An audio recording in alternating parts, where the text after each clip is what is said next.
Hey guys, well it's a balmy November day here in Canada. It's about 5 degrees Celsius. That's about 42 Fahrenheit. I've had a lot of views in the last couple of videos. One was fall colors on the moon, where I flew up to the Moon River and did some video footage of our beautiful fall colors.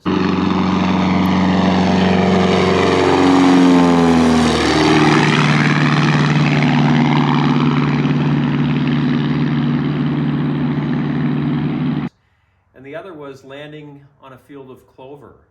And that's where I landed the North Star here on my grass runway, so I could bring it back home to do the wheel changeover.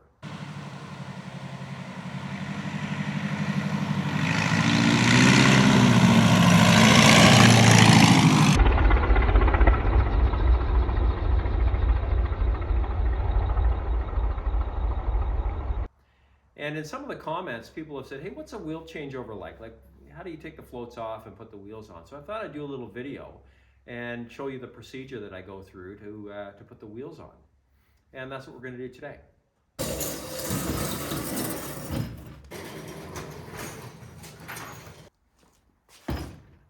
So the first thing we're gonna do is take off all of the rigging for the water rudders. So we're gonna remove these fittings. These cables come off, and we're gonna put the tail wheel on first.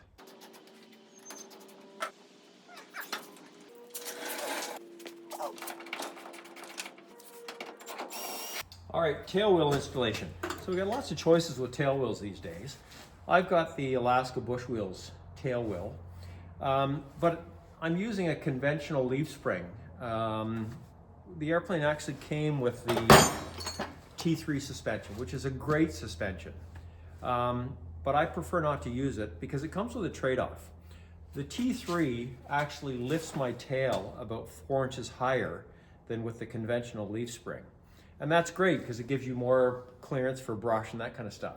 But what it does is rob you of angle of attack when you go to take off. So, you know, you're taking off, your tail's already off the ground, but when you go to rotate, your tail comes down to increase your wing's angle of attack. And if your tail wheel can't come down as far, you can't get as much angle of attack. So I prefer the spring just because it actually lets me get off the ground faster. All right, the tail wheel springs. All right, next we're going to tie up the water rudders and tie up all the cables that are associated with them.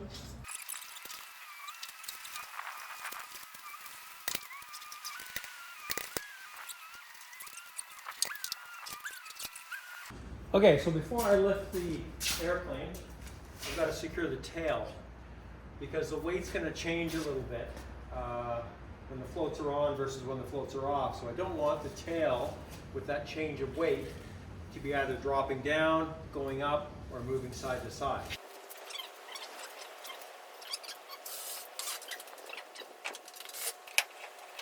So in order to lift the airplane, I've got to remove my GoPro mounts on the lifting fittings and insert my lifting fittings.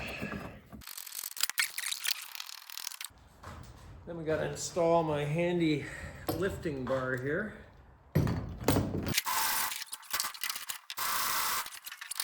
So now we're going to undo some power here. Take the boot cowl out. Whenever I use a battery screwdriver, I always loosen the screws first so we don't strip the head. So I just do.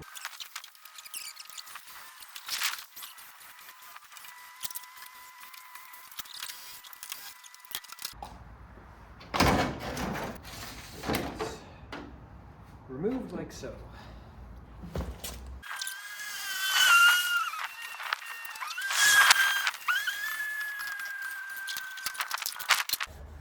So now we just have these 6 float mount bolts to undo. One there, there's 2 in here,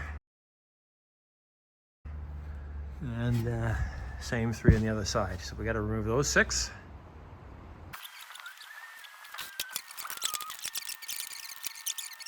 Okay.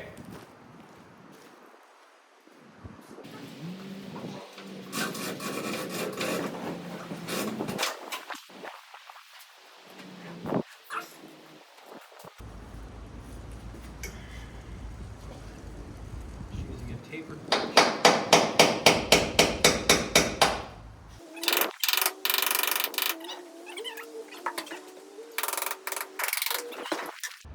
All right, so we're ready to pop the bolts out, but before I pop the bolts out, I'm going to get my float dolly ready so that I can pull the floats right out and then lower down a bit and put the wheel gear on.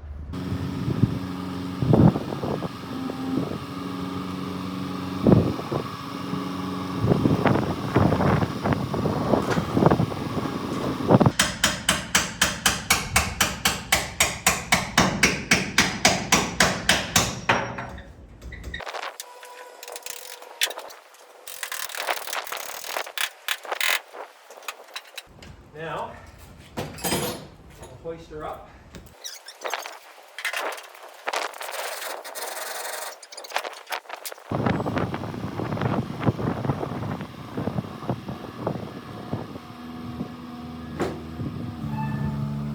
All right, now we gotta lower it down a little bit. Down a bit.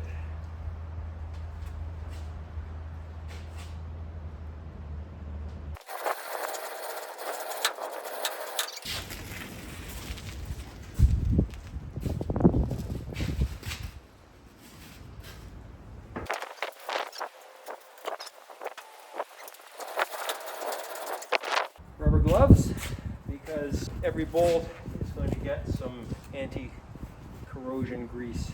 Also makes it easier to get them in and out.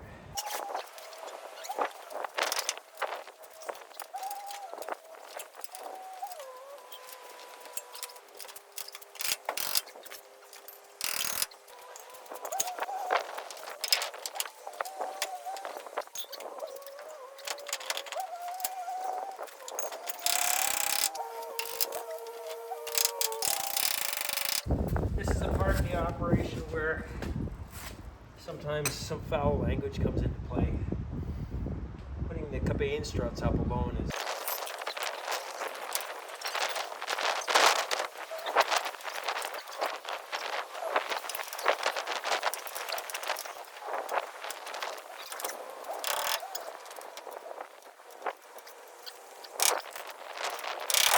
all right, so we got all the bolts in the cabane struts.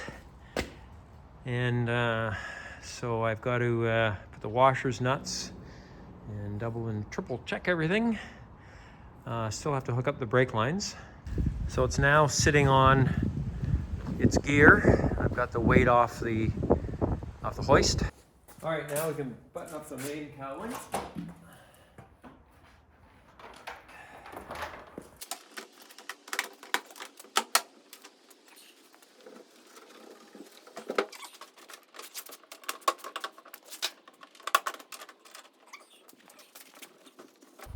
All right.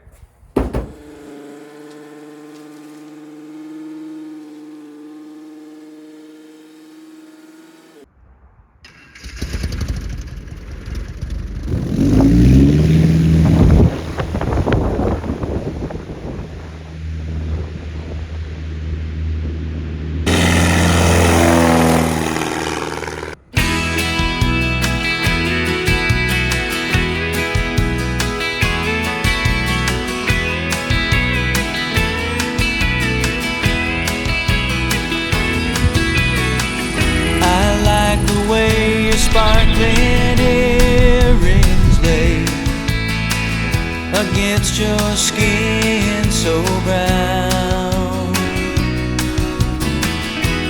I wanna sleep with you in the desert tonight, with a billion stars all around.